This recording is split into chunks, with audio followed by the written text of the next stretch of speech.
রাজ্যের মহিলা সভানেত্রী সম্মানীয় চন্দ্রিমা ভট্টাচার্য মহোদয়াকে। 2026-এ বিধানসভা নির্বাচন আর হাতে গোনা কয়েক মাস পরে, ঠিক তার আগেই পূর্ব মেদিনীপুর জেলার কাঁথি ও পাঁশকুড়ায় মহিলাদের নিয়ে একটি কর্মী সম্মেলন করলেন রাজ্যের মন্ত্রী চন্দ্রিমা ভট্টাচার্য। বহু মানুষ ভূমিকা কি স্বাধীনতা সংগ্রামে আমার এখানে এসে বলার প্রয়োজন নেই, আমি সেই জেলায় দাঁড়িয়ে আছি। বিধানসভাকে লক্ষ্য রেখে প্রত্যেকটা মানুষকে রাজ্য সরকারের বিভিন্ন প্রকল্প থেকে শুরু করে কেন্দ্র সরকারের বঞ্চনা এবং বিমার ওপর থেকে জিএসটি প্রত্যাহার সহ নানান ইস্যু নিয়ে বক্তব্য তুলে ধরলেন তিনি।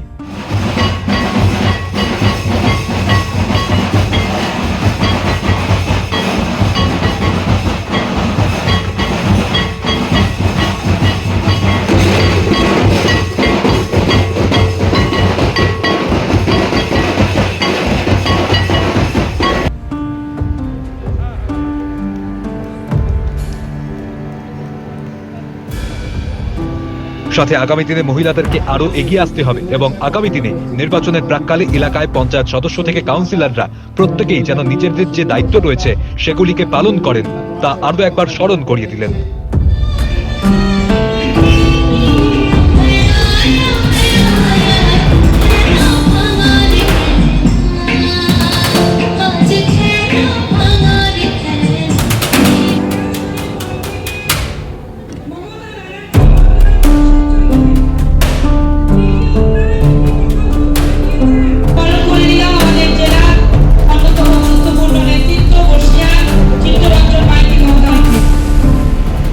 বিশেষ করে পূর্ব মেদিনীপুর জেলার অধিকারী গড় যেন তেন প্রকারে নিজেদের ঝুলিতে আনতে শাসক দল যে মরিয়া তা আজকের মিটিংয়ে বুঝিয়ে দিয়েছেন চন্দ্রিমা ভট্টাচার্য।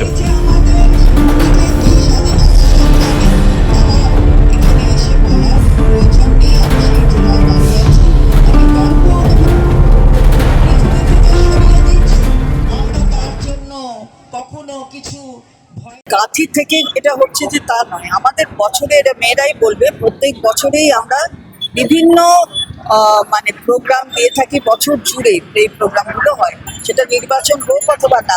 তবে অবশ্যই যে কোনো রাজনৈতিক দলের কাছে নির্বাচন তো একটা বড় ব্যাপার, তো মেয়েরা সংগঠিত হবে। এটা কাঁথি থেকে শুরু করেছি তা না, 10ই অগস্ট আমরা শুরু করেছি, আসানসোল থেকে শুরু করা হয়েছিল। আজকে এটা 11তম জেলা করছি, 35টা জেলা আমাদের সাংগঠনিক, প্রত্যেকটা জেলায় যাচ্ছে।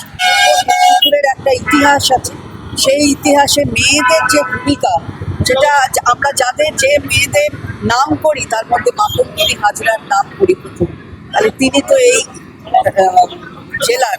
সুতরাং আমাদের এখানে অনেক স্ট্রং মহিলারা, আরো স্ট্রং।